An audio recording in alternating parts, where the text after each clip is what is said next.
Shalom, damai di hati. Ya, baiklah acara kusapa kita di saat ini kita akan mulaikan. Dan tentunya kita sebagai orang yang percaya bersyukur atas anugerah Tuhan kita boleh ada sebagaimana kita ada. Itu semua karena berkat dan anugerah Tuhan. Dan kita saat ini akan mengikuti acara kusapa dan doa buka saat ini akan dibawakan oleh Bapak Dani Dutulong. Kami bersyukur, berterima kasih kepadamu ya Tuhan Allah di dalam Yesus Kristus.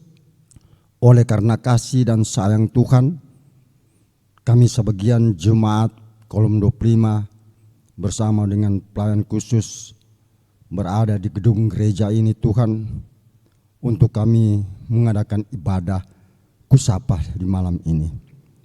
Ini semua karena kasih dan sayang Tuhan.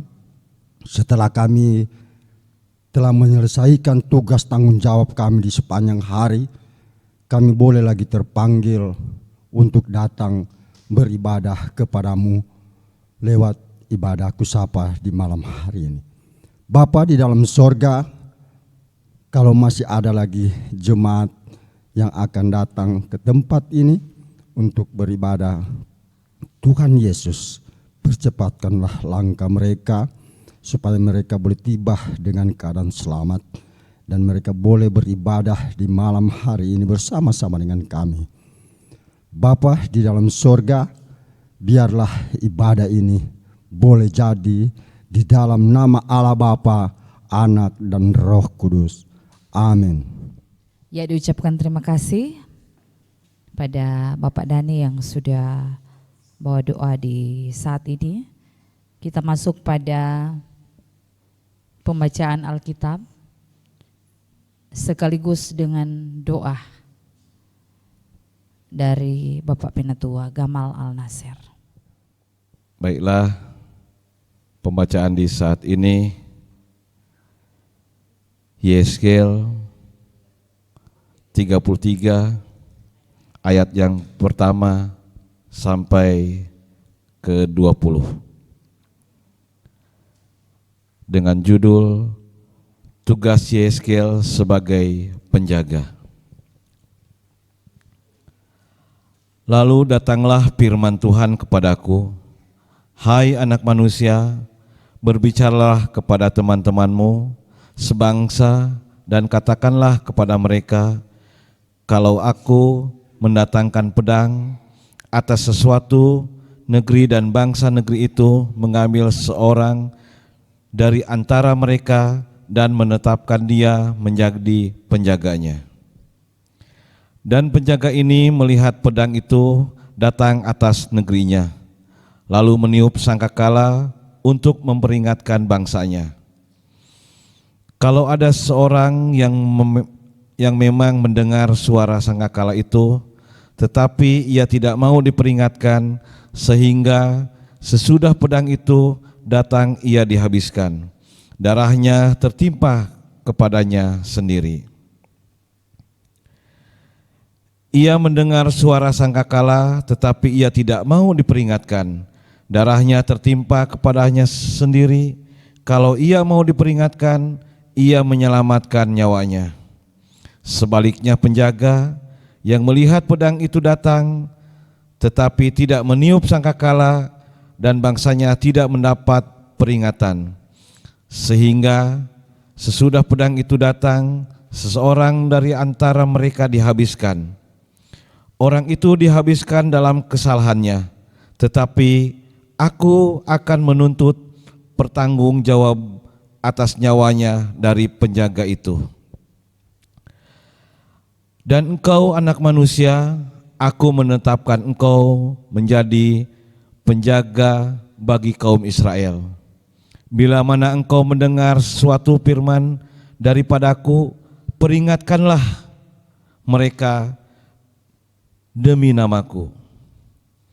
Kalau aku berfirman kepada orang jahat, hai orang jahat, engkau pasti mati. Dan engkau tidak berkata apa-apa, untuk memperingatkan orang jahat itu supaya bertobat dari hidupnya. Orang jahat itu akan mati dalam kesalahannya, tetapi aku akan menuntut pertanggungjawaban atas nyawanya daripadamu.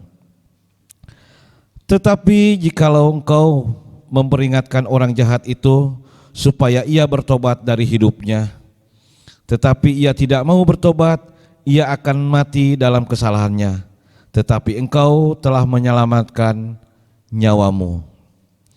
Dan engkau anak manusia, katakanlah kepada kaum Israel, kamu berkata begini, pelanggaran kami dan dosa kami sudah bertanggung atas kami, dan karena itu kami hancur. Bagaimanakah kami dapat tetap hidup? Katakanlah kepada mereka, demi aku yang hidup, demikianlah firman Tuhan Allah, aku tidak berkenan kepada kematian orang fasik, melainkan aku berkenan kepada pertobatan orang fasik itu dari kelakuannya supaya ia hidup. Bertobatlah, bertobatlah dari hidupmu yang jahat itu. Mengapakah kamu akan mati, hai kaum Israel? Dan engkau anak manusia, katakanlah kepada teman-temanmu sebangsa, kebenaran orang benar tidak menyelamatkan dia. Pada waktu ia jatuh dalam pelanggaran dan kejahatan orang jahat, tidak menyebabkan ia tersandung. Pada waktu ia bertobat dari kejahatannya, dan orang benar tidak dapat hidup karena kebenarannya pada waktu ia berbuat dosa. Kalau aku berfirman kepada orang benar, engkau pasti hidup, tetapi ia mengenalkan kebenarannya dan ia berbuat curang, segala perbuatan-perbuatan kebenarannya tidak akan diperhitungkan, dan ia harus mati dalam kecurangan yang diperbuatnya. Kalau aku berfirman kepada orang jahat, engkau pasti mati, tetapi ia bertobat dari dosanya serta melakukan keadilan dan kebenaran. Orang jahat itu mengamalikan gadaian orang, ia membayar ganti rampasannya menuruti peraturan-peraturan yang memberi hidup, sehingga tidak berbuat curang lagi. Ia pasti hidup, ia tidak akan mati. Semua dosa yang diperbuatnya tidak akan diingat-ingat lagi. Ia sudah melakukan keadilan dan kebenaran, maka ia pasti hidup.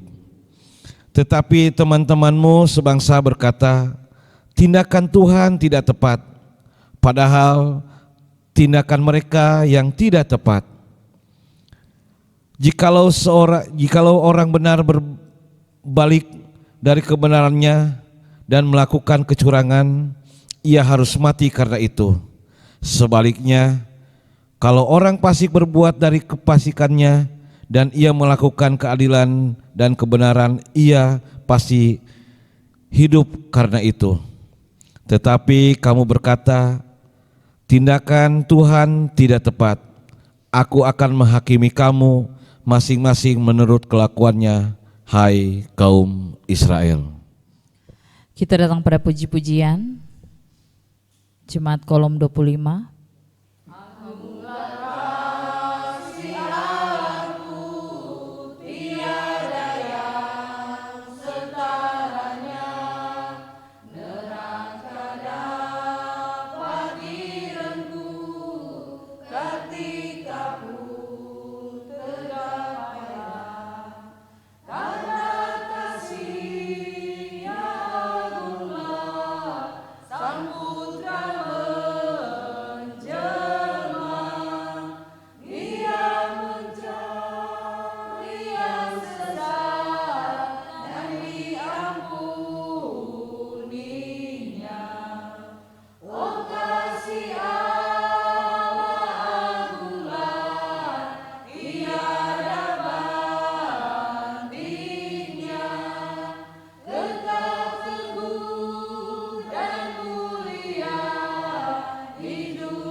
Ya, saat ini kita akan mendengarkan materi yang nantinya akan dibawakan oleh Bapak Pendeta Adri Regar MTH. Dipersilakan. Jumpa lagi dalam program yang kita sebut Kusapa, kunjungan, sharing, dan pengembalaan.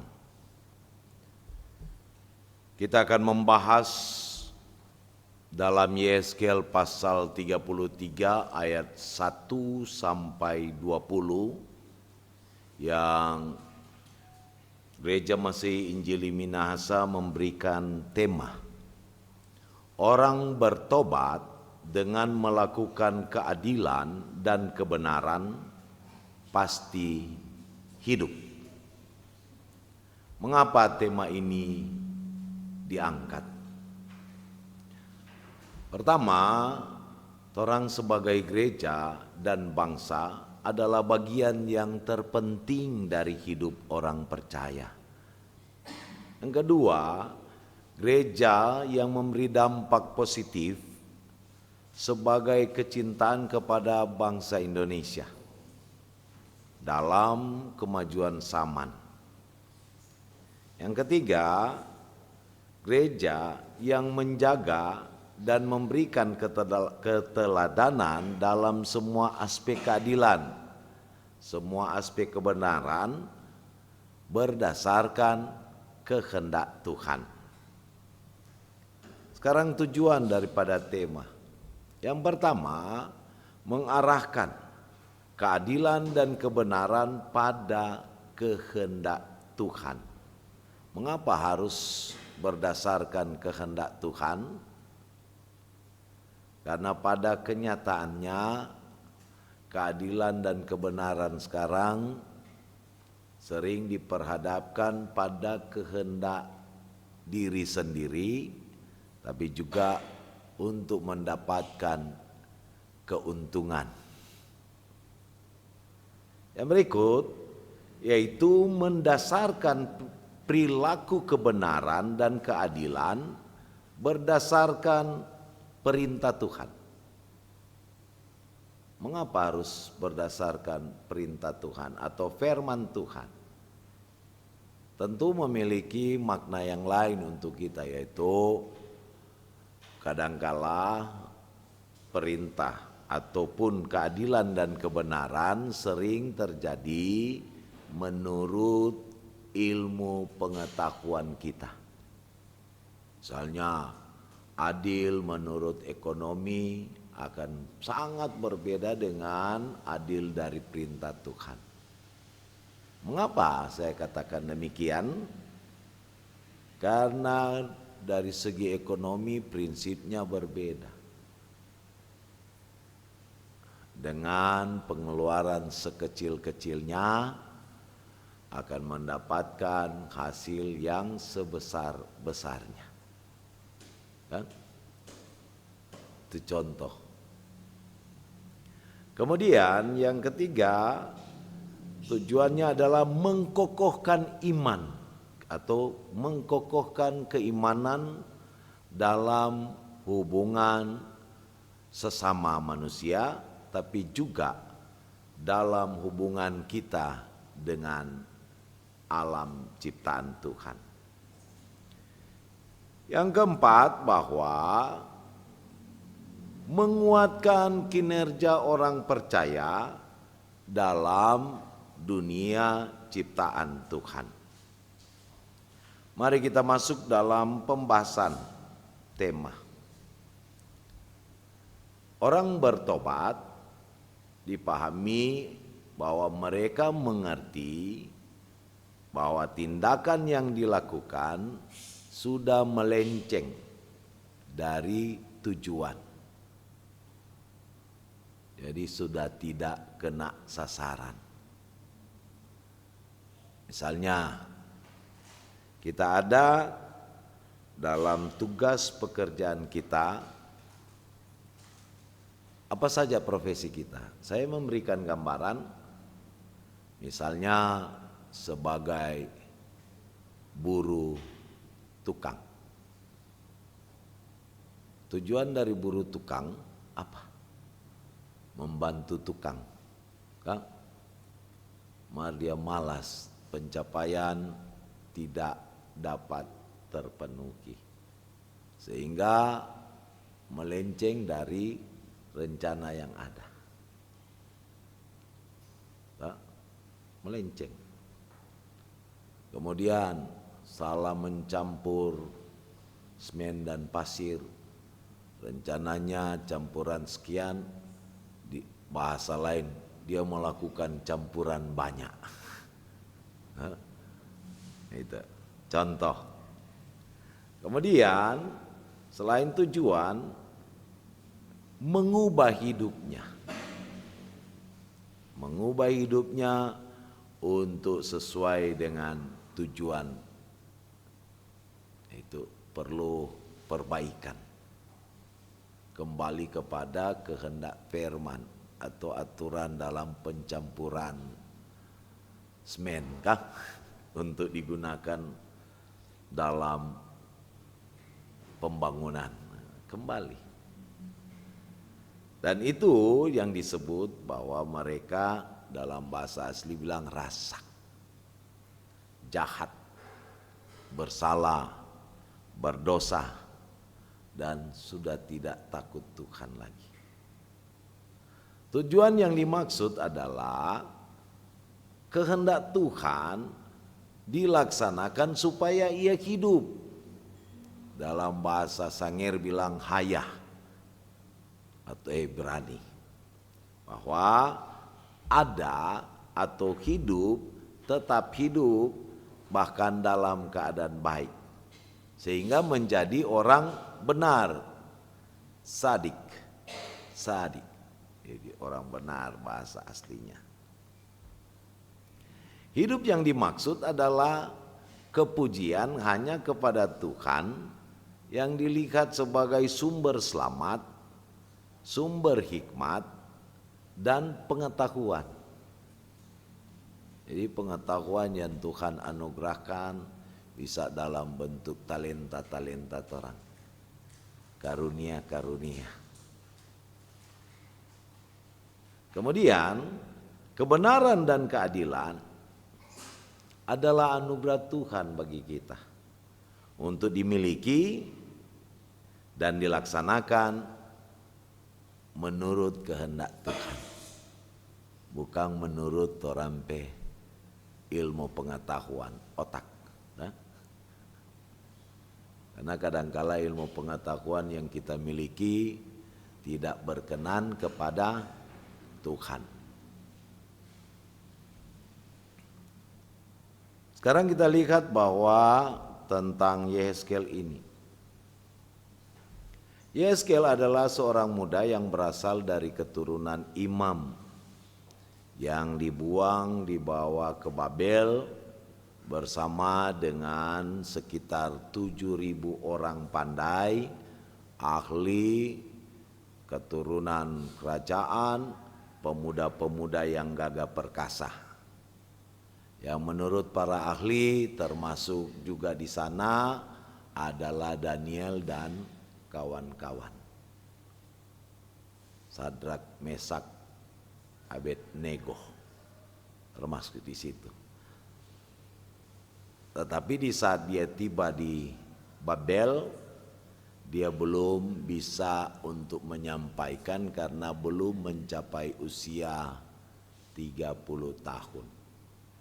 Ya, di sekitar 25 tahun dia ada di sana, dibuang.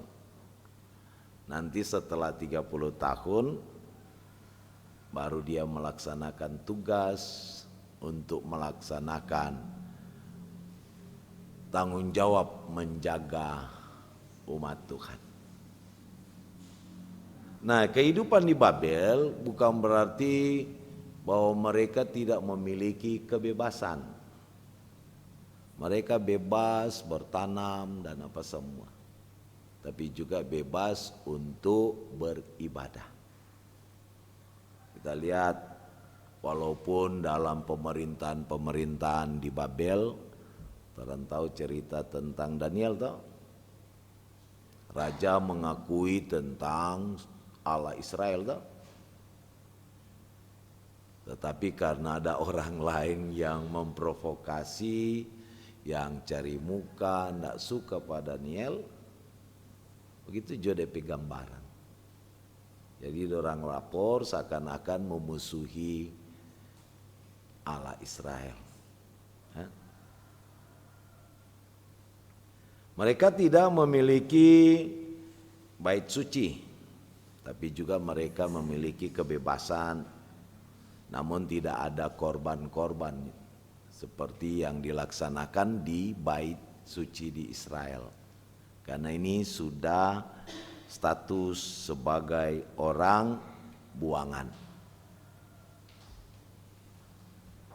Yeskel dalam pemahaman namanya adalah Allah menguatkan. Dia diberi dan mendapatkan gelar sebagai anak Adam, atau dalam bahasa hari-hari itu orang bilang anak manusia. Dan tugasnya yang menjadi pembacaan kita saat ini adalah penjaga umat Tuhan, atau orang bilang juga penjaga Israel. Dia bernubuat setelah usia 30 tahun di tanah Babel, sebelum Yerusalem dihancurkan. Kehancuran dari Yerusalem itu dengan adanya tanda kematian istrinya. Oleh sebab itu di saat Tuhan menyampaikan tanggung jawab kepada Yeskel sebagai penjaga, tiba-tiba dia sekitar 2 minggu kemudian datang temannya, bisa ditanya, bagaimana keadaan Yerusalem?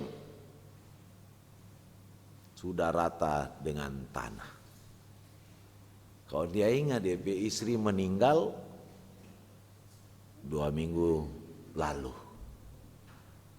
Disitulah, karena itu sudah dijelaskan di pasal yang ke-24 tentang gambaran tentang istrinya yang meninggal dan kematian istrinya sebagai tanda kehancuran dari kota Yerusalem.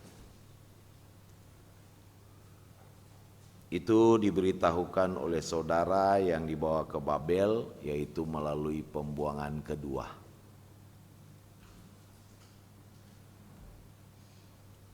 Kita masuk pada pembahasan. Ayat 1 sampai 20 merupakan gambaran tentang tugas tanggung jawab dan dampak sebagai penjaga serta dampaknya bagi bangsa atau umat. Ayat 1 sampai 4 mau menjelaskan tentang bagaimana penjaga yang bertanggung jawab mengingatkan tentang bahaya agar supaya ada kesiapan atau ada suasana berjaga-jaga. Jadi misalnya di tembok kerajaan dia melihat ada musuh datang. Dia harus menyampaikan peringatan. Di saat menyampaikan peringatan kepada orang-orang yang ada, tetapi orang-orang tersebut tidak mendengar dan tidak melaksanakan untuk berjaga-jaga, maka yang menyampaikan itu tidak lagi terbeban atau tidak lagi akan mendapatkan hukuman karena dia sudah melaksanakan tanggung jawabnya. Tetapi dikala dia tidak melaksanakan, maka dia harus bertanggung jawab, atau tidak menyampaikan peringatan, dia harus bertanggung jawab. Karena dampaknya adalah pesan yang disampaikan sebenarnya memperingatkan tentang bahaya atau kematian. Ayat 5 dan 6, peringatan yang tidak dipercaya, tidak diperhatikan mendatangkan maut. Dan penjaga yang tidak memberikan peringatan akan dituntut pertanggungjawaban. Ayat 7, dia ditetapkan sebagai penjaga dan diberitahukan tentang tugas menjaga. Ayat 8 dan 9, peringatan adalah untuk didengar, dipercaya, dan dilaksanakan sebagai bentuk kesadaran dan pertobatan. Jadi pesan misalnya seruan untuk bertobat. Tetapi seruan itu harus diingat, dipercaya, dan dilaksanakan. Bukan cuma sampai percaya tetapi dilaksanakan. Karena akan diberitahukan pesan, inilah penyebab sampai ini kematian mau datang. Contoh apa? Di saat di menara melihat peristiwa yang mendatangkan maut, supaya mereka bertobat. Nah gitu. Kemudian ayat 10-11, dampak dari orang yang tidak percaya terhadap pesan atau tidak percaya kepada peringatan dari penjaga. Mengapa? Itu mau memperlihatkan tuh umat Tuhan kok pengalaman di mana nabi-nabi sudah memperingatkan mereka. Misalnya soal orang Israel 10 suku, di saat sudah diperingatkan, tetapi di saat Nabi Amos, Nabi Hosea dengan keras memperingatkan, tetapi mereka tidak mendengar, tidak ambil pusing, tidak berubah, tidak bertobat. Akhirnya 10 suku itu dibuang. Nah sekarang ada peristiwa itu, tetapi umat Yehuda yang di dalamnya Yehuda dan Benyamin lihat kenyataan. Tetapi apa yang disampaikan oleh Yesaya, Yeremia, bahkan semua nabi-nabi mengingatkan, tetapi tidak digubris. Sebenarnya ada 2 titik, yaitu titik dari raja atau pemerintahan Raja Hizkia. Kita ingat cerita itu bahwa dia walaupun sakit, dia melaksanakan tanggung jawab untuk kehidupan orang Yehuda. Walaupun ada kesalahannya, yakni di saat ucapan semoga lekas sembuh lewat orang-orang Babel, dia kasih pasier semua ke titik-titik utama dari kerajaan Yehuda. Sebab pasier kan rupa orang kadangkala ada tamu, oh ini akibatnya semua yang diperlihatkan diangkut ke Babel. Kemudian titik kedua dari seorang raja yang diangkat umur 8 tahun. Setelah dia didampingi, dia melakukan pembersihan. Tuh dewa-dewi, patung-patung yang ada semua dibersihkan. Tetapi persoalannya mengapa tidak terjadi perubahan total? Karena hanya perintah dari atas, tindakan dari atas. Tidak ada kesadaran dari jamaat yang ada misalnya. Semua dia bersihkan, tapi tidak ada kesadaran. Tidak ada pertobatan. Dengan adanya pesan-pesan atau peringatan dan dampaknya bagi umat Tuhan adalah orang dibuang ke Babel dalam 2 tahap. Tahap pertama di mana Yeskel dan Daniel ada. Tahap kedua memang rata dengan tanah. Nah, kita lihat dalam ayat 12 sampai 16 pesan yang harus diperhatikan, bahwa kebenaran seseorang tidak menyelamatkan. Contoh isu yang terjadi pada saat itu, kebenaran seseorang dia mengungkapkan begini, Tuhan ada di pihak kita, siapakah lawan kita? Padahal mereka tidak mendengarkan perintah pertobatan, tidak melakukan perubahan, tetapi tetap kalau kita baca sebelumnya digambarkan tentang persinahan umat Tuhan. Kata persinahan ini tertuju pada bukan lagi kepada Allah yang disebut atau digambarkan sebagai suami,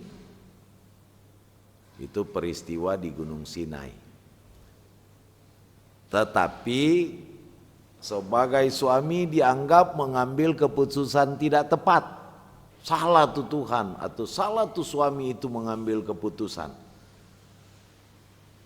Padahal istrinya sudah melakukan persinahan, yaitu percaya kepada dewa-dewi yang ada.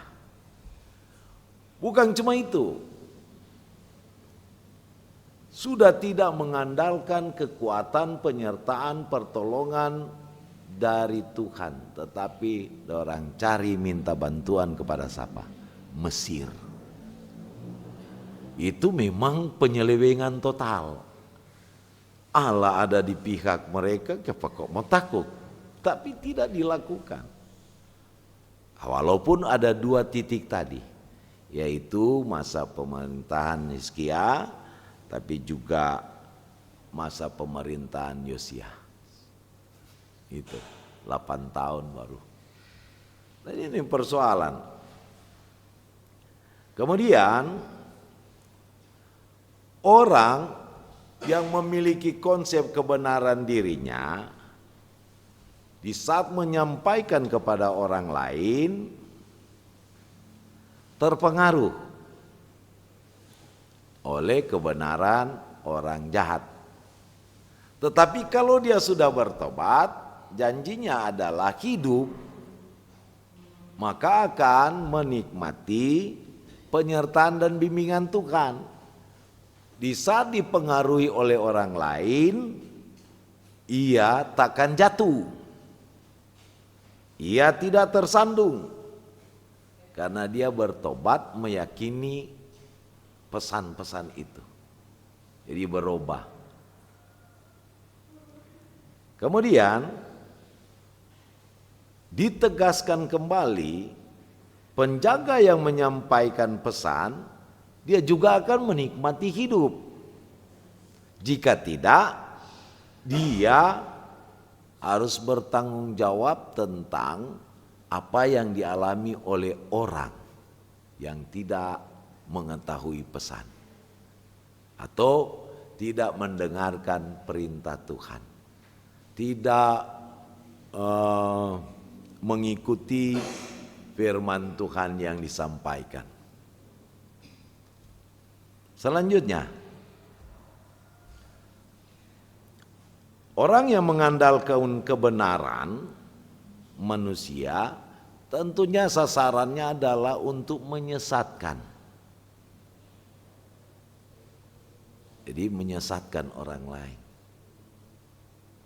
Karena kadangkala di saat dia menggunakan dia pengetahuan, dia cuma mau suka keuntungan diri,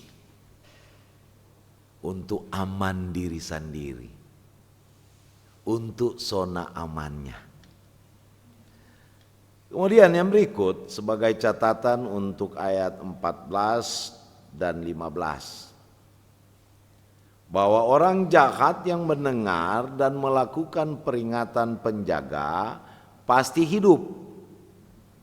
Dan karena dia mendengar dan melakukan dan dia hidup, pasti dia akan melakukan keadilan dan kebenaran dengan satu,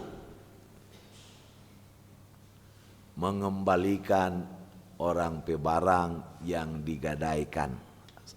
Kemudian juga penghapusan utang. Karena dia sadar sama-sama kok sudah menderita. Ada di rantau orang. Sama-sama kok keluarga. Jadi perlu istilah pemutihan kalau di Bangkang. Tahu sekarang kalau masih ada istilah itu. Yang berikut, barang yang disampaikan dan dia sudah menghilangkan atau sudah menjualnya, dia harus mengganti. Misalnya sapi 1 ekor dah segade kan, gong so makan, so timbang kilo, dia harus kasih pulang. Apalagi yang di saat sudah tidak mampu mengembalikan utang, maka dia mengambil merampas milik dari yang berhutang. Itu harus dikembalikan. Itu DP gambaran orang yang bertobat. Kemudian dia harus memenuhi dan melakukan aturan yang memberi hidup. Jadi ada aturan-aturan dalam hukum Tuhan, yang ada dalam 10 hukum Tuhan, lewat aturan sesama, aturan sosial, ada aturan pemerintahan dan aturan-aturan ibadah. Harus. Dan dia tidak lagi melakukan kecurangan. Itu yang harus diingat. Dan ia hidup serta apa DP masa lalu, DP dosa-dosa, Tuhan sudah tidak lagi memperhitungkan. Ya sudah, Tuhan lupakan. Persoalannya, orang masih mengingat kesalahan.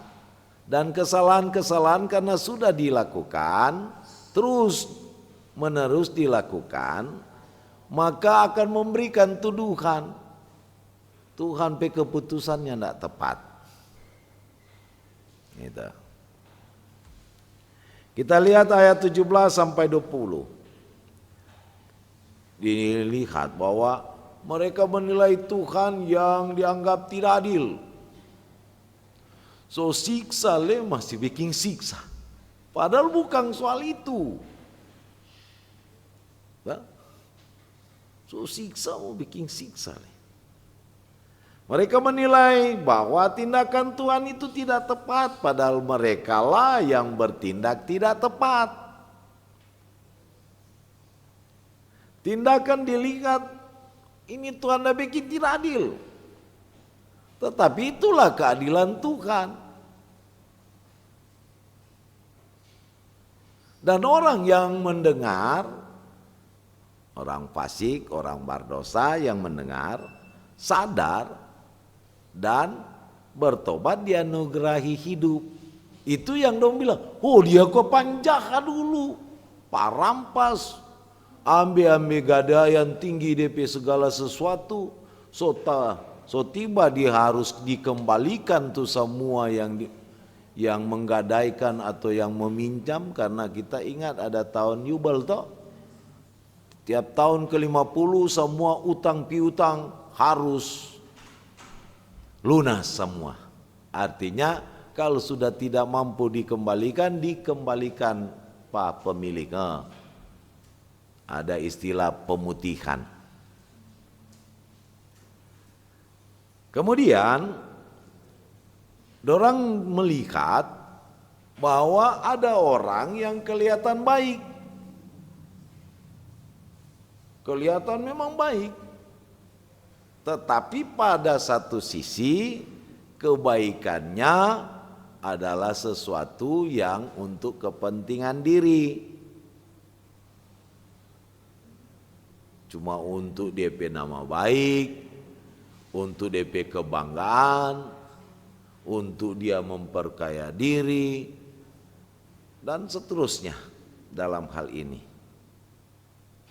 Maka Tuhan yang Maha Tahu yang sudah memberikan pesan atau firman lewat Yeskel disampaikan, maka mereka yang penting iyo coh. Oh yo baik dapat lihat suci toh kang. Mintau diberikut jadi apa teh? Ruci. Dapat dia kudus, tapi ke depannya ternyata kudis. Ya, model-model begitu. Sehingga mereka mengalami penghakiman dalam bahasa asli bilang sapat. Dengan Tuhan melakukan itu menurut perbuatan masing-masing. Itu juga sudah diingatkan dalam pasal 18 ayat 30. Bahwa Tuhan memberikan penghukuman menurut perbuatan masing-masing. Karena ada garis yang bilang, kalau papa orang bagus, baik takut Tuhan, kong anak orang jahat, ndak dengar orang tua, apakah anak akan diampuni sedangkan dia burabal dan tidak dengar-dengaran? Nyandak tahu kan? Dia menanggung kesalahannya masing-masing. Nah sekarang kita masuk pada makna dan implikasi firman. Pada kenyataannya mengapa Tuhan mengirim atau mengutus seorang penjaga? Karena Tuhan tidak menginginkan manusia itu mengalami kebinasaan. Tuhan ingin tuh manusia itu hidup. Kenapa? Tuhan memilih, Tuhan menetapkan, Tuhan mengutus, Tuhan memperlengkapi penjaga atau hambanya untuk dapat menyampaikan pesan tentang hidup atau menyampaikan firman-Nya supaya manusia tahu dorang dalam ketaatan atau dalam keberdosaan. Yang berikut, bahwa sebagai gereja saya memberikan fokus pada orang tua yang juga adalah penjaga yang harus bertanggung jawab memberikan peringatan kepada anak-anak supaya mereka hidup. Bahasa hidup ini sebenarnya mau dikatakan menikmati kebahagiaan.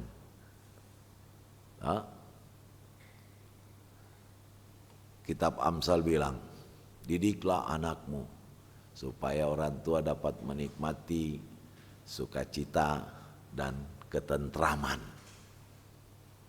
Jadi kalau orang tua tidak menyampaikan, artinya tidak memberikan pendidikan kepada anak-anak,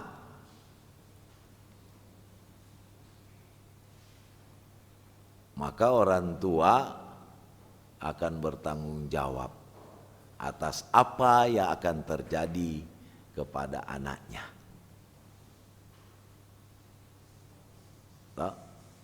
Misalnya, orang karena terlalu sayang, kong anak bilang, Pak, kasihkan motor pak kita. Beli karena sayang tuh. Tidak memberikan peringatan kepada anak. Bawa motor dengan baik. Ikuti aturan lalu lintas, toh.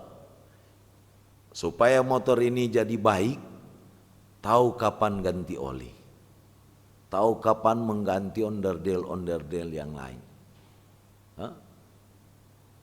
Dan dikala semuanya itu tidak dimengerti dan tidak dilaksanakan oleh anak, dampaknya motor cepat rusak.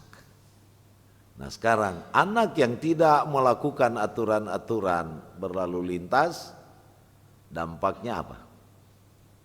Masih bersyukur kalau masih di rumah sakit.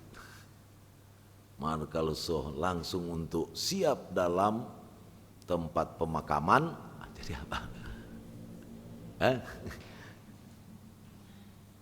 Tak guna kan? Itu maksudnya. Tetapi dikala orang tua sudah menyampaikan pesan atau firman supaya taat dan hormat kepada orang tua dan mereka menikmati kebahagiaan dan panjang umur toh, Efesus 6 Kang. Toh? Efesus 6 ayat 1 sampai 3. Dan anak-anak tidak melaksanakan itu, dikala hari Tuhan datang akan dipertanyakan. Tentu sebagai orang tua sudah melaksanakan tugas itu.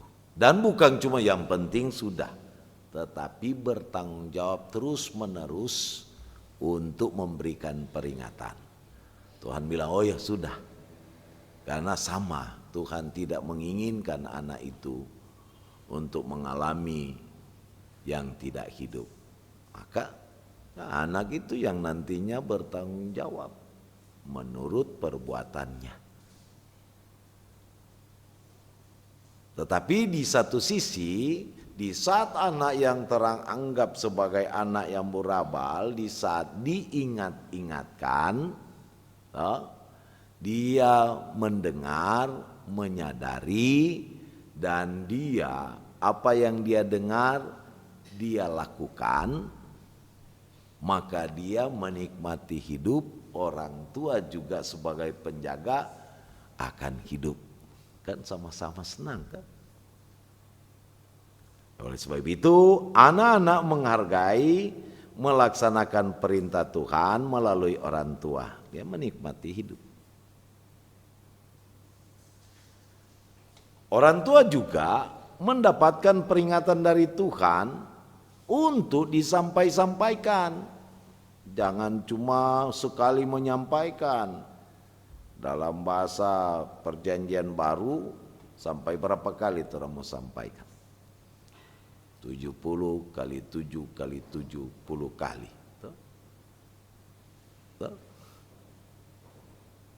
Istilah mengampuni berarti sampaikan.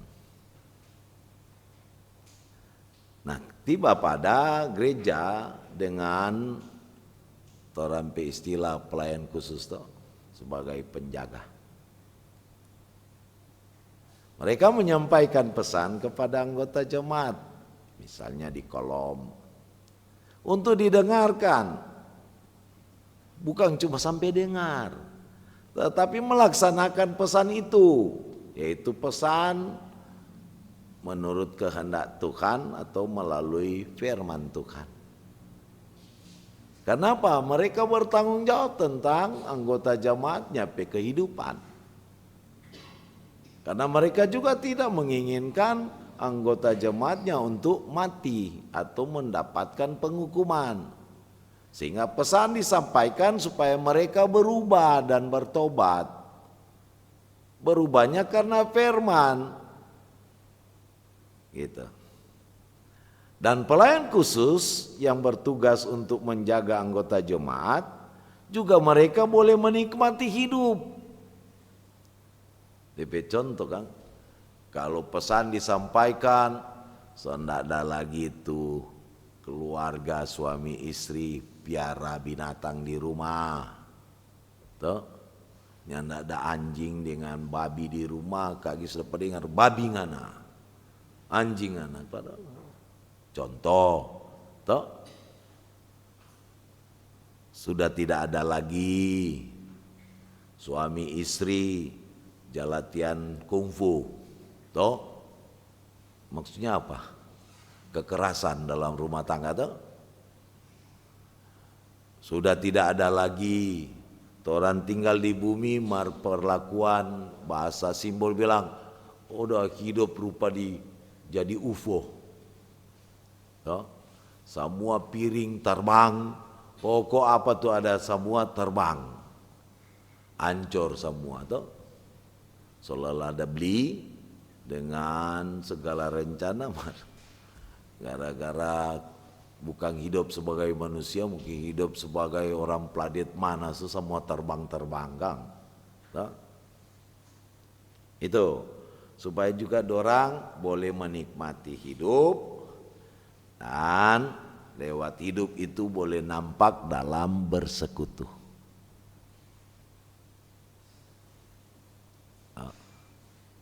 Maksudnya apa? Dorang so tahu, oh kita pi oras ibadah, kita pi ibadah.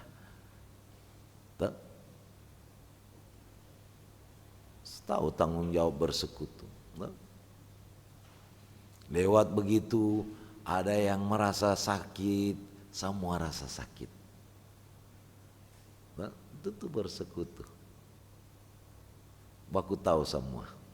Kemudian lewat bersekutu itu maka dorang yang mendengarkan pesan pasti akan dilihat oleh orang lain. Duh tuh kolom ini gagah sekali. Kenapa? Ya dorang nyandak jebak baku veto, coba tukur, coba kritik, tetapi mengerti dengan apa yang dikritikan.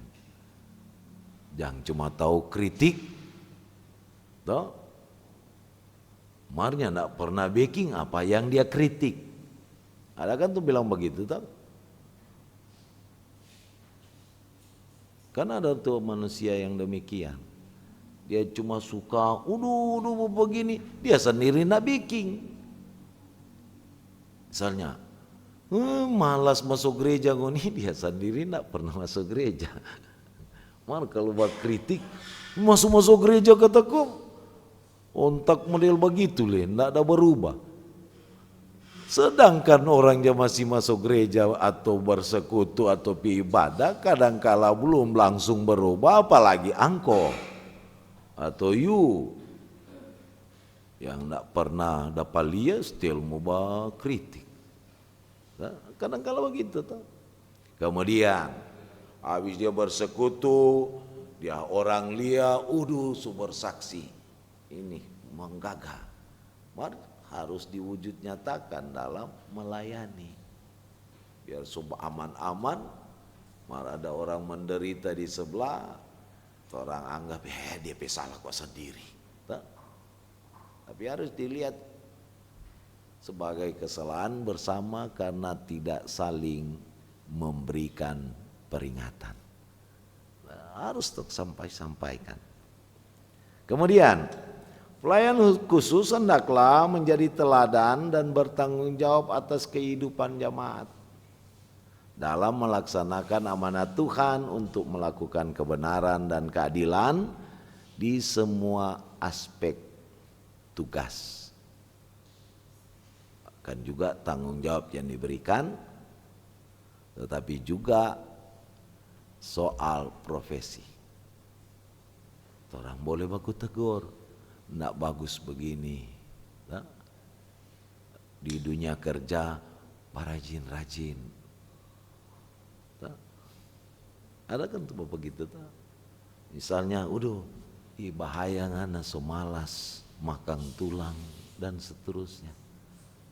Orang boleh kasih saling mengingatkan supaya apa yang mereka hasilkan karena benar mereka meyakini bahwa Tuhan adalah sumber talenta karunia, dan karena itu semua orang mampu melakukan. Tapi dari satu sisi orang percaya bahwa dikala orang melakukan sesuatu pekerjaan untuk bahasa carilah dahulu kerajaan Allah, maka akan tak tambah pada orang. Yakini itu karena Tuhan suka orang hidup. Kemudian sebagai pelayan khusus yang tidak melaksanakan tugas menyampaikan pesan Tuhan melalui firman adalah pelayan yang tidak menginginkan anggota jemaatnya memperoleh hidup. Itu kalimat terakhir dalam makna dan implikasi. Tuhan memberkati kita. Amin.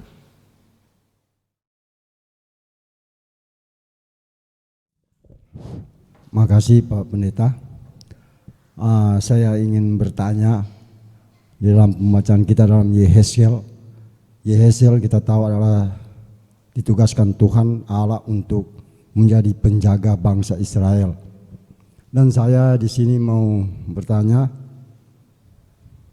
ini juga menyangkut kita sebagai pelayan khusus penatua, khususnya bagi penatua diaken, bahkan juga kita anggota jemaat.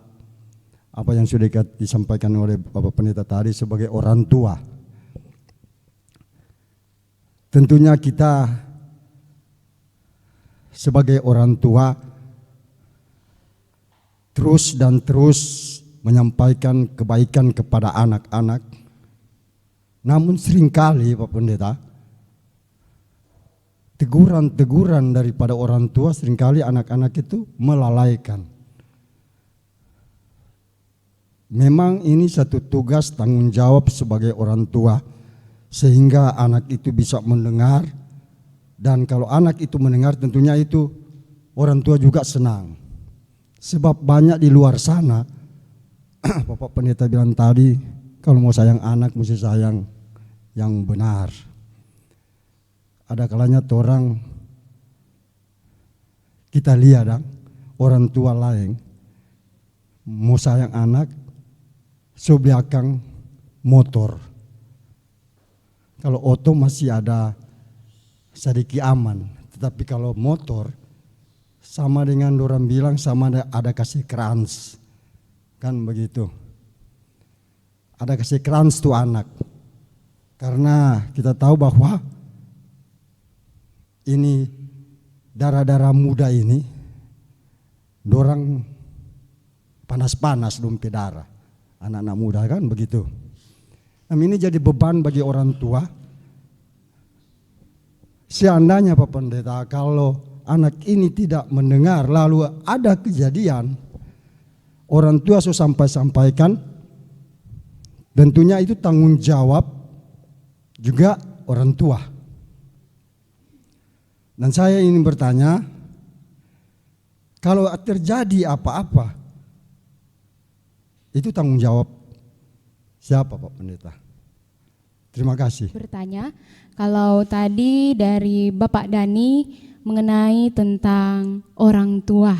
Nah, kalau saya ingin bertanya kepada Bapak Pendeta untuk tanggapan, dan tentu saya tahu bahwa Bapak Pendeta adalah senior dalam pelayanan dan saya pun menjadi panutan untuk Bapak Pendeta, di mana Bapak Pendeta menjadi panutan untuk saya. Dan saat ini saya ingin bertanya, dalam penjaga bagi pelayan gereja, yang tadi sudah dikatakan pelayan gereja menjadi penjaga itu ada penatua, pendeta, diaken, dan guru agama. Dan di sini kata kunci yang pertama yaitu penjaga. Kata kunci yang kedua adalah keadilan. Dalam kehidupan di zaman sekarang ini, dalam pelayan gereja, jemaat sering menjumpai ada ketidakadilan dalam melayani, dan ketika dilihat di zaman sekarang, pelayan gereja tidak melakukan tugas tanggung jawab dengan baik, dan melihat ketidakadilan tersebut, apa tanggapan dari Bapak Pendeta ketika jemaat akan menyikapi hal tersebut, melihat dalam melayani jemaat yang hanya pilih-pilih saja, melihat dalam sisi ekonomi, materi, dan sehingga jemaat menanggapi bahwa pelayan tidak adil dalam melayani.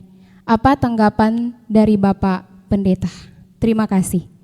Dua pertanyaan. Yang pertama, siapa yang bertanggung jawab dikala terjadi apa-apa kepada anak?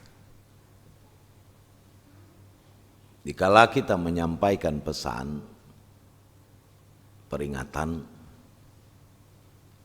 memang perlu metode yang tepat, tapi juga memerlukan hikmat dari Tuhan, meminta supaya anak-anak boleh menyadari tidak ada istilah kata terlambat. Dan juga anak-anak juga harus menyadari apa tujuan dari orang tua memperingatkan, menegur. Karena orang tua punya tanggung jawab. Contoh saja untuk Amsal, didiklah anakmu supaya engkau boleh menikmati ketentraman dan sukacita. Tarambeking sebagai orang tua. Nah, jadi jangan cuma pakai kepandaian diri, sama dengan orang Yehuda dulu. Dorang pakai dompet ilmu sudah dilandaskan pada kehendak Tuhan. Dorang bukan minta pada Tuhan supaya terlepas dari Babel yang akan meratakan mereka.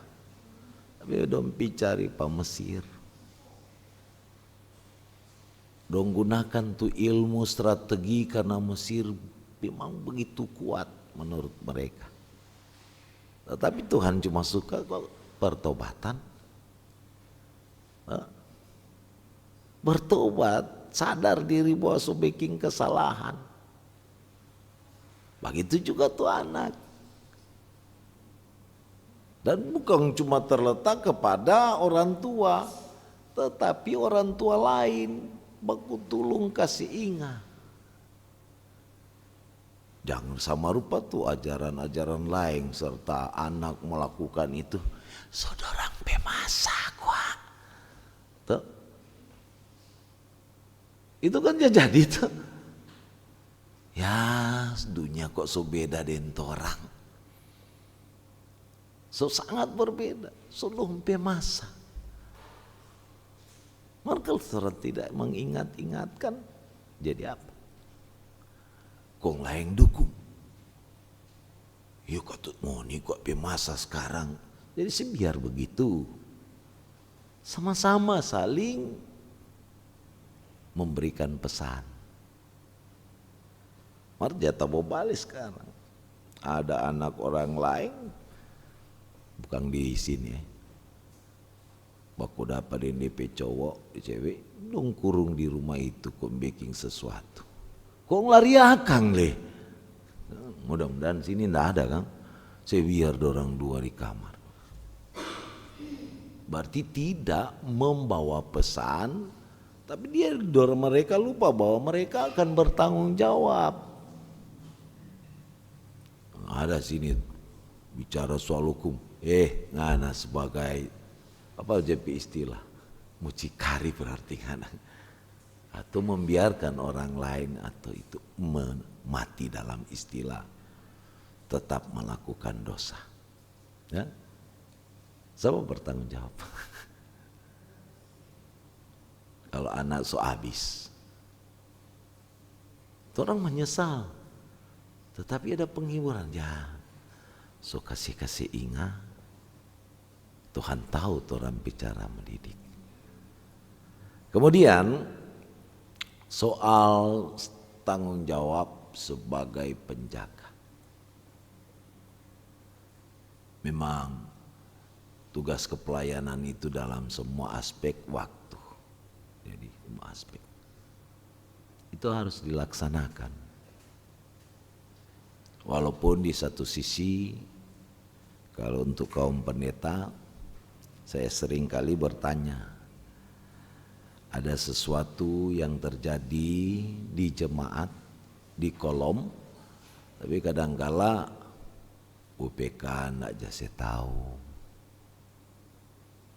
yakin penatuan ndak se tahu,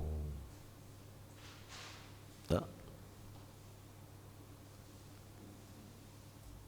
Harus diberitahukan, karena tanggung jawab bersama. Deken dan penatua ada tim doa sopigi mengunjungi, masalah masih berat, ada lagi pelsus sopigi bawa kemari lagi, sama-sama orang bekerja sama. Tuh, bahasa saya tadi dalam soal pengampunan apa 70 kali 70 kali 7 kali, orang pigi. Dan sebenarnya tidak ada langsung ambil keputusan. Tak, tetap dia harus dijaga. Nah sekarang dalam kenyataannya sudah mendengar pesan, sudah mendengarkan peringatan, sudah mendengarkan firman. Tetapi tidak ada perubahan. Hanya angin lalu. Bahasa paling kasar, melempar apa? Mutiara pas apa teh? Suka sih kasih makan. Dia cuma gunakan untuk DP godek sendiri, for ditimbang kilo. Ya. Bukan berubah. Setelah ada masalah, dia diperhadapkan dengan tuduhan. Sama seperti orang Israel. Tuhan petindakan tidak tepat. Tuhan melakukan ketidakbenaran. Tuhan tidak adil. Kita so rajin-rajin marki apa kum begini. Padahal belum seutuhnya. Jadi sama-samalah kita sebagai hamba-hamba Tuhan melaksanakan tanggung jawab itu untuk menjaga anggota jemaat. Tetapi sebagai anggota jemaat juga harus sadar diri bahwa karena sudah dijaga, percaya dan yakin apa yang disampaikan oleh penjaga. Karena yang tidak ada penjaga yang akan membuat yang dijaganya hilang, hancur, binasa. Apalagi lewat kehendak Tuhan. Tuhan menjanjikan hal itu. Bahkan dia tahu bahwa memang orang tidak mampu. Oleh sebab itu dia sendiri yang siap. Tak? Rela menggantikan kita. Disalibkan, mati. Kemudian memberikan kita kemenangan lewat kebangkitannya. Dan lewat kuasa Roh Kudusnya memberikan kita kemampuan untuk memahami ini salah atau enggak. Banyak kali saya memberitahukan begini. Ada orang lain pedoi jatuh, orang Dalia. Ada dua bahasa yang muncul dalam terampe kehidupan. Ame itu berkat. Tapi ada sesuatu yang muncul lagi. Duh, ame kok ngisi pulang gak tuh? Atau panggil jatuh yang dah uangnya jatuh. Tuh. Bahasa dari mengingatkan kita bahwa Tuhan bikin itu benar dan adil.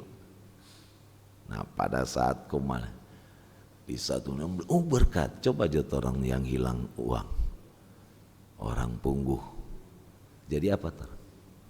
Sakit hati, bahkan menuduh orang lain tindakan tidak betul, soalnya tidak adil, tak mau pakai ni doi formulia ke obat, maksud ciri mah dong tidak si pulang, tak?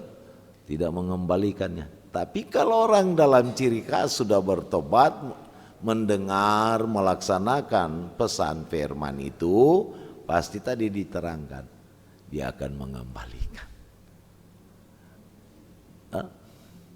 Siapa pernah alami itu? Punggu orang punya, kontrol lagi berkat ini. Tapi siapa yang pernah mengalami? Di saat uang orang jatuh, ambil, teriak atau tegur, "Pak, uang jatuh." Itu bahasa yang syukur-syukur mari kita buat, karena itu bukan milik kita. Dan mari kita kembalikan dalam bahasa terbalik. Seandainya uang saya jatuh, apa yang saya alami? Terima kasih, Tuhan memberkati. Demikianlah sesi diskusi kita di saat ini. Diucapkan terima kasih untuk Bapak Pendeta Adri Regar, Master Teologia, yang telah membawakan materi. Dan di saat ini saya akan menyimpulkan diskusi kita di malam hari ini. Pertobatan sejati diukur dari perubahan hidup Allah yang adil, memberi hidup kepada siapapun yang mau berbalik dari dosa dan melakukan keadilan serta kebenaran. Dan saat ini dikembalikan kepada MC. Kita satu di dalam doa. Segala pujian syukur kami naikkan kepadamu ya Allah ya Tuhan kami. Karena sungguh besar anugerah-Mu Tuhan di dalam kehidupan kami.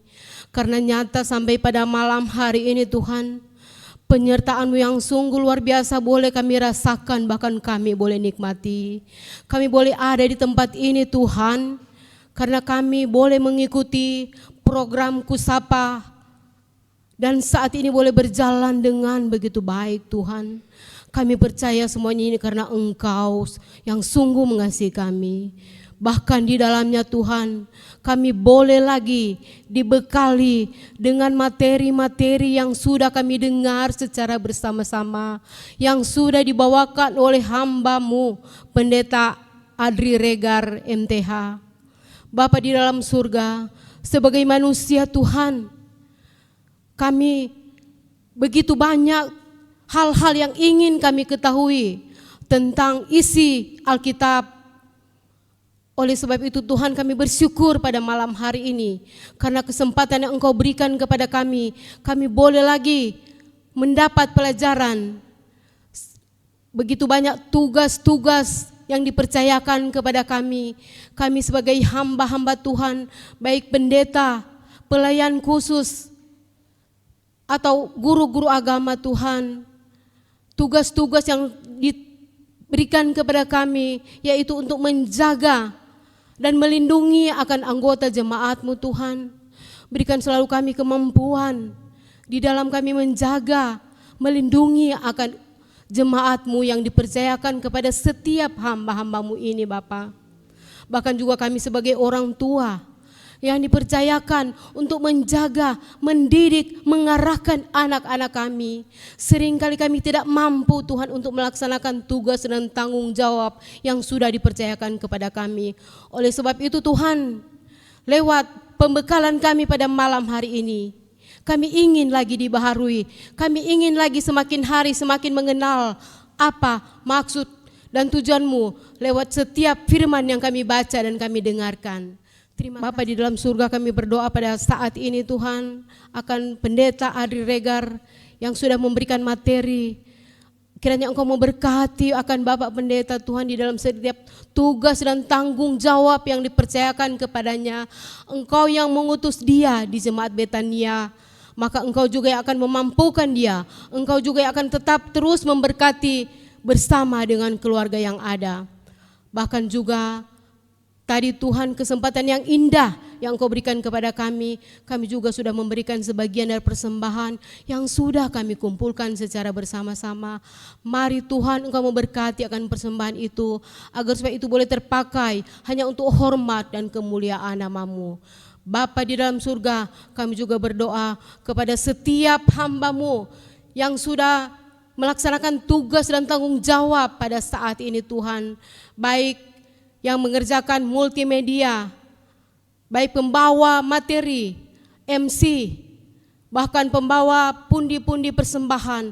Engkau mau berkati Tuhan setiap tugas dan tanggung jawab yang dipercayakan pada saat ini Bapa. Bapa di dalam kerajaan surga, Ini yang menjadi doa kami, ini yang menjadi permohonan kami. Kami bawa hanya di dalam nama anak-Mu Yesus Kristus.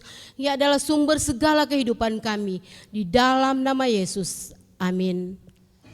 Ya, demikianlah acara Kusapa kita di saat ini sudah terlaksana dengan segala baik. Ini semua karena anugerah Tuhan. Untuk itu kami yang hadir di saat ini menyampaikan terima kasih banyak kepada Bapak Pendeta Adri Regar MTH yang sudah membawa materi di saat ini. Tuhan Yesus memberkati. Dan yang bertugas juga di saat ini Jemaat Kolom 25, puji-pujian yang sudah dibawakan, ucapkan terima kasih. Dan bagi juga pelayan khusus yang sudah hadir di saat ini, diucapkan terima kasih. Tuhan Yesus memberkati. Shalom, damai di hati,